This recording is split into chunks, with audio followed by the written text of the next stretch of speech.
Aloha and welcome to another segment of the Hawaiian Railway Society's programming here on ʻŌlelo. We really do appreciate your tuning us in, and we have been doing about 8 or 9 programs so far, and I thought today we would go ahead and do something a little bit different. We have been talking about the importance of the railroad to the city and county of Honolulu, and especially in the districts of Aala and Iwilei.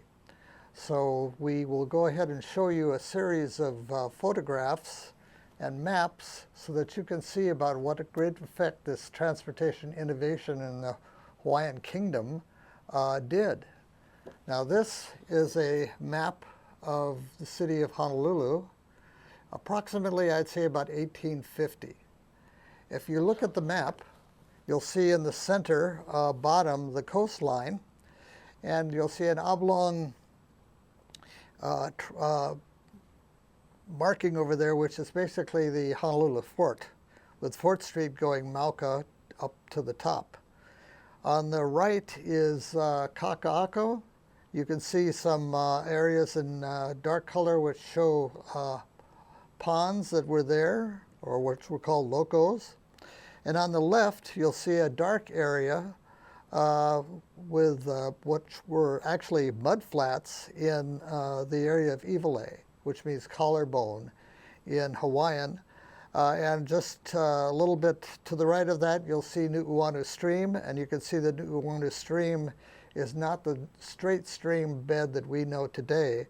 Instead, it was a meandering mud flat over there. In fact, to show you another photograph or another map, this is what Honolulu's coastline often looked like. What it is here is, you can see in the back, a very crowded, much smaller harbor full of ships' masts. And then in the foreground, you can see some housing and some fences, and you'll see how this whole area was basically a gentle mud flat reaching out to the sea. And what you cannot see to the right would be, behind the buildings, would be slightly submerged landscape. This was a very unhealthy place at the beginning of the 19th century when they brought in mosquitoes, for example. And it was very hard to move around. There were no hard surface roads or anything like that. Everything was just basically dirt or mud.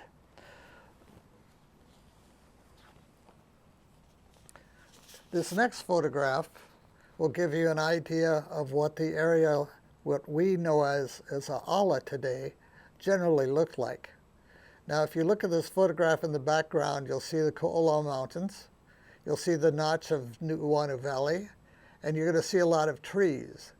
What it is with the topography of that time, the area away from the coastal flats was not only not subject to tidal fluctuations, where the water would come up on these lowlands underneath your house, but it also would give you a decent building foundation, a better road foundation, and again, the water would be more safe to drink if you put in a well.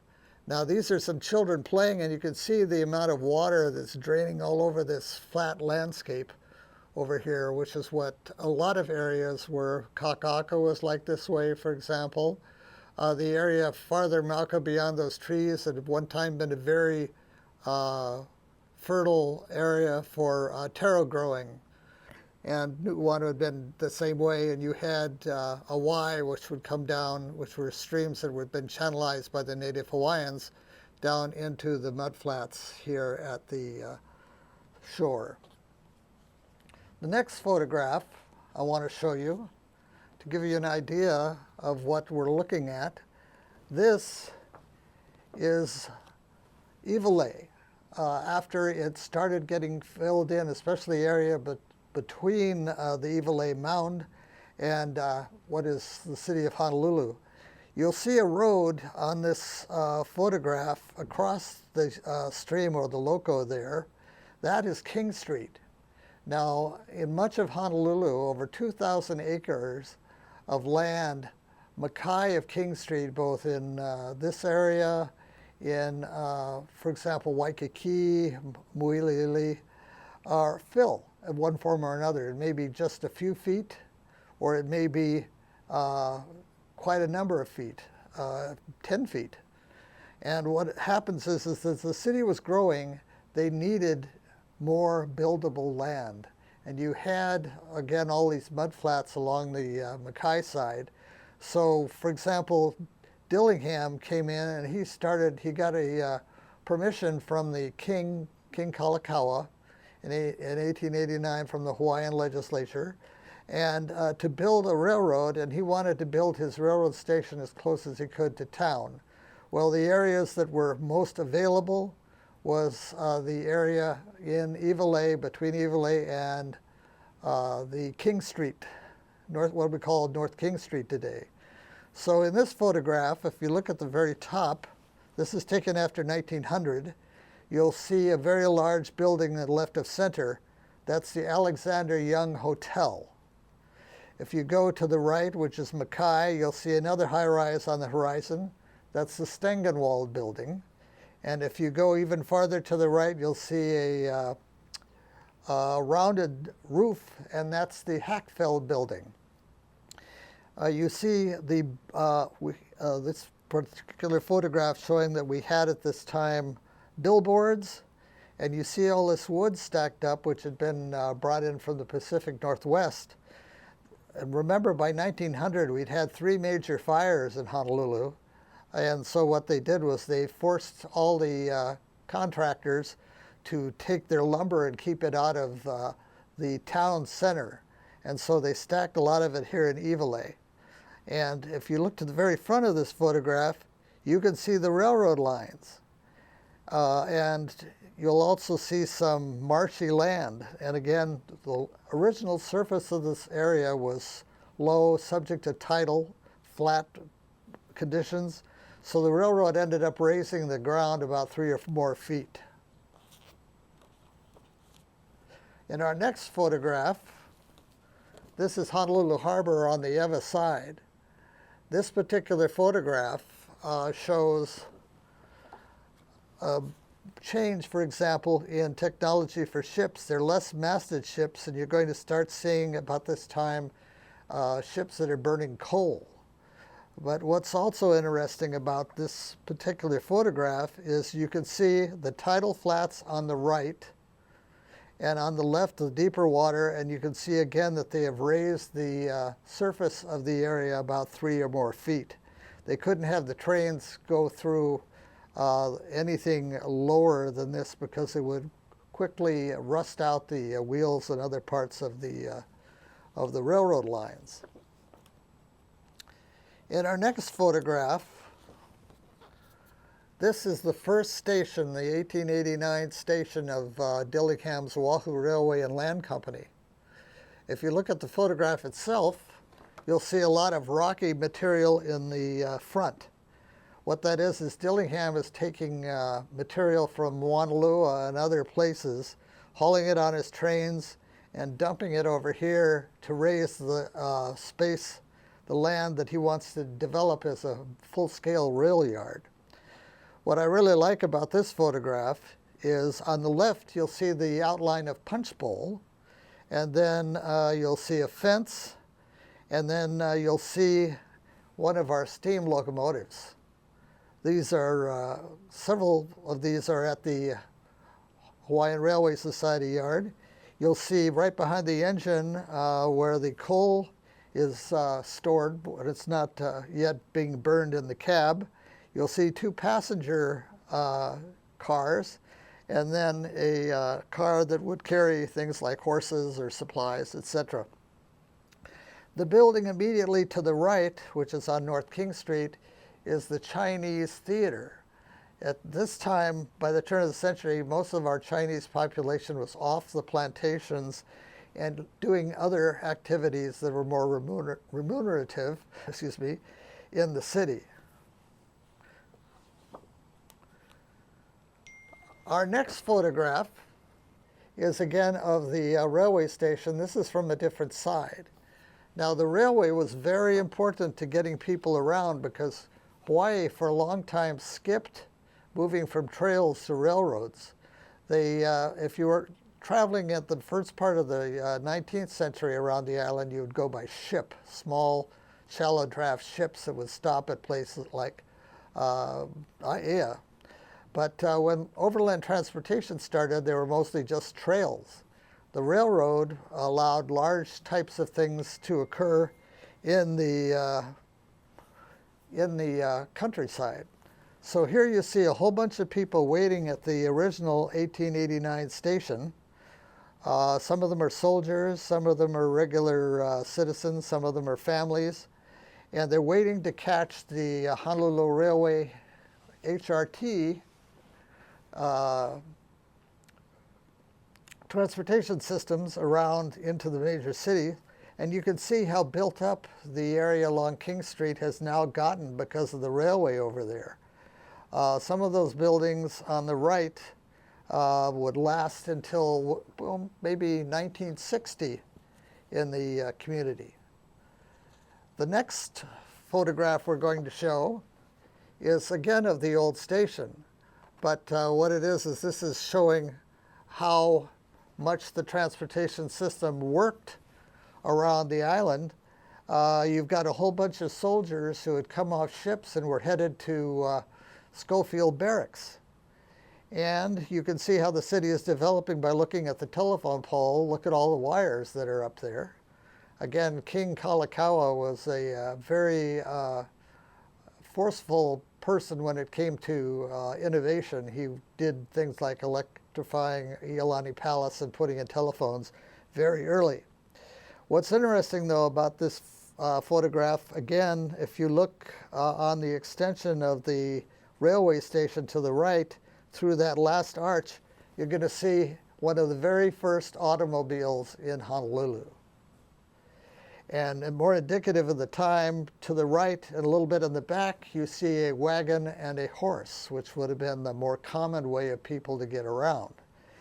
The building behind that still exists. That's the 1914 records office of the Railway Society, excuse me, of the Oahu Railway and Land Company.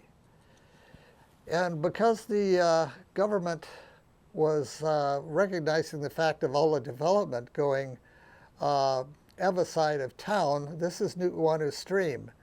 Remember earlier you saw those mud flats and all. Well, this is when they are about 1900 building the walls of the stream on the Mackay side that are still there today. You can see some of the construction on the right side.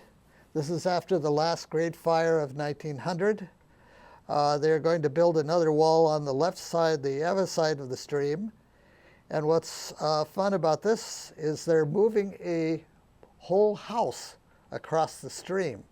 You can see the temporary bridge they built there, and they're moving the house. It's pretty ambitious, but moving houses was quite common in 19th century Hawaii. The area to the left, which looks like dirt and perhaps grass, is what is now called College Walk. And it's called College Walk because the St. Louis College, which is really a high school at that time, but they called it a college because it was advanced education, was over there. Now, about the late 1920s, I think it was about 1928, St. Francis School, which was a girls' school, and St. Louis School, both moved out of this area, and they moved St. Francis into Manoa and St. Louis over there, Mauka of Waialae Avenue. Okay. Now this next photograph shows the completed wall.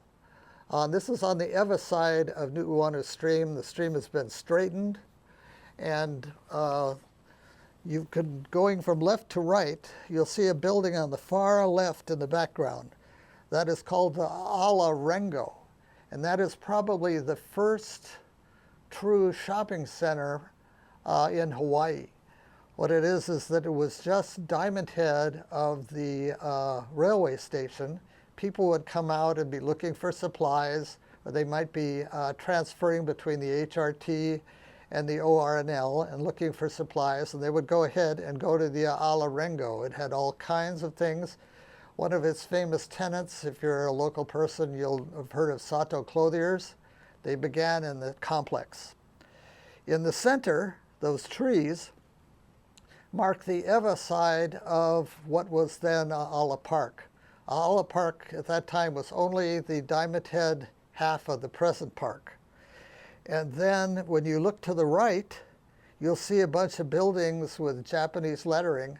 This is part of what was called Japantown. You had Chinatown mostly on the other side of Nu'uanu Stream on the Diamond Head side. But on the Ewa side, you had a lot of Japanese people coming in. They were the predominant workforce at that time from the plantations to spend a few days in Honolulu, and they would stay at any of a number of hotels, which is what those tall buildings are, Kobayashi Hotel and others. And one thing that also marks this period, as you look to the right, you're going to see an iron bridge. And those type of iron bridges date from the period where they tried mainland building methods and materials. They brought in steel, and then they found out in the salt air that it rusted very quickly. So the very few such bridges that are still around are up near Wahiawa or in the Mauka sections of Kauai because of the rust problem. So they would be replaced by the concrete arch bridges, which we often call rainbow bridges, like you see in Waialua. Now, this particular drawing, this is a map of the ORNL routes around the island. You can go ahead and see from this map that we had a spur that went up to Wahiawa, which was also not just military, but it was also for pineapples.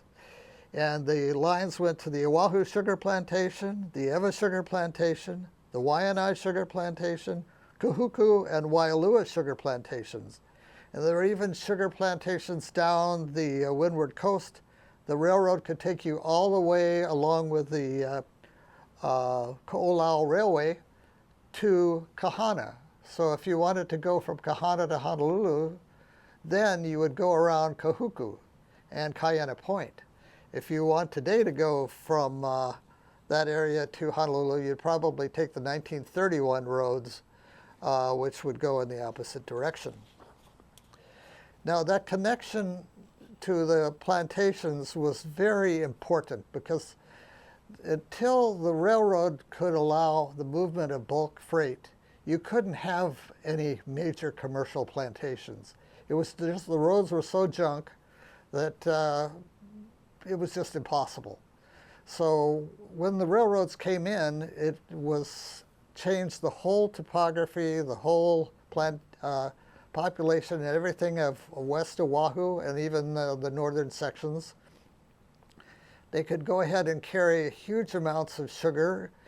They would refine it at a mill like in Ewa Mill or the Honolulu plantations, one in Aiea, and then they would go ahead and take it to the Honolulu docks and then send it out to the refinery in near San Francisco by ship.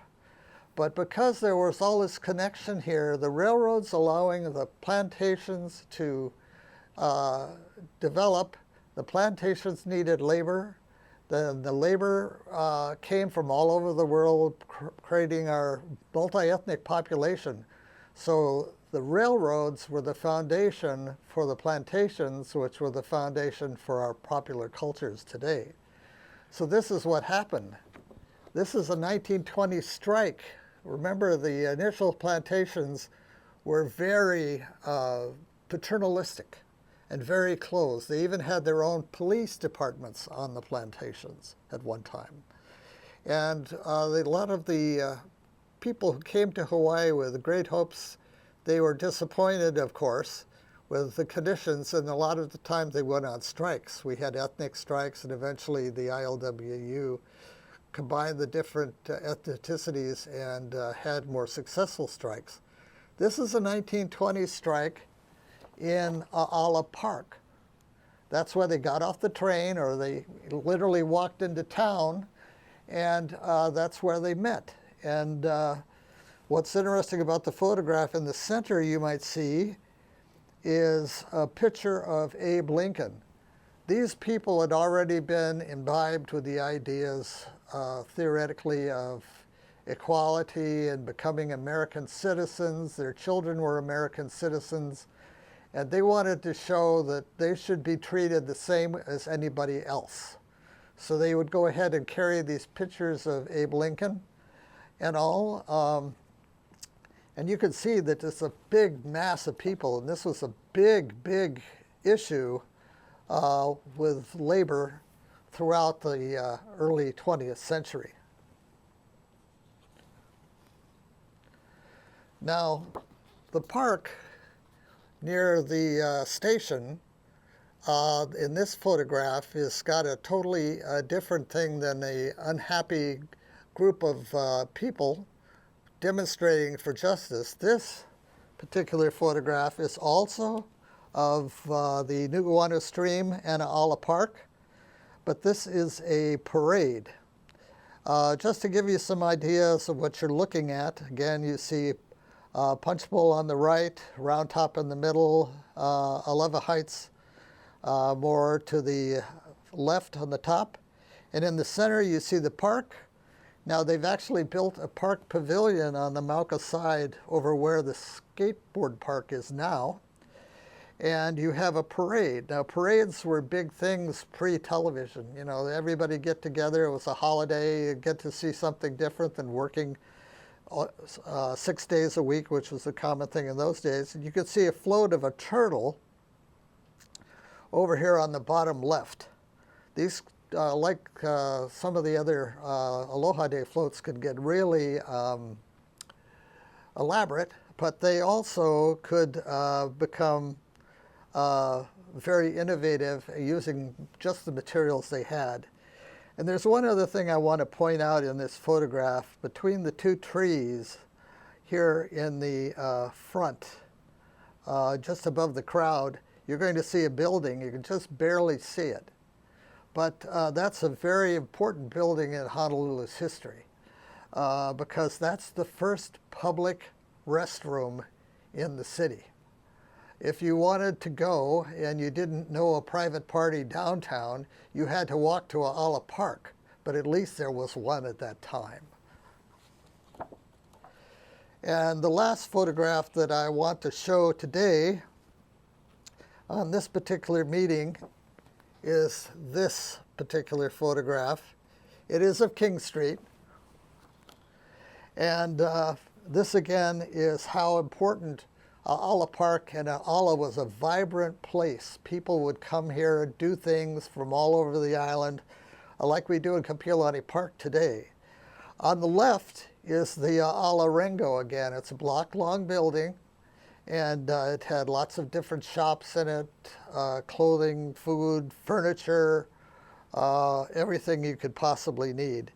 In the, on the road there, you see one of the HRT vehicles, and you can see actually in the roadbed itself rails. Now the rail connection was not, well, the rails were not connected between the ORNL and the HRT, but people would go to the railway station and then catch the HRT to the palace or into Makiki or whatever.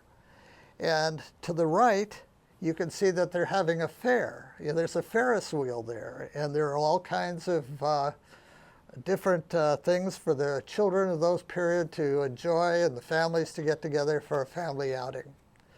So we're going to wrap up this section, the first section of discussion of how the railway changed the Ewa section of Honolulu beyond the Nu'uanu Stream. And we hope that you'll listen to the next one, and we also hope that you'll come out and to the Oahu Railway and Land Company's facility in terms of our old rolling stock there at Hawaiian Railway Society in Ewa. You're always welcome. We're open Wednesday, Saturdays, and Sundays. And you can see the exhibits, including our toy train museum. And again, we thank you for your time, and you have a good evening. Thank you. Bye-bye.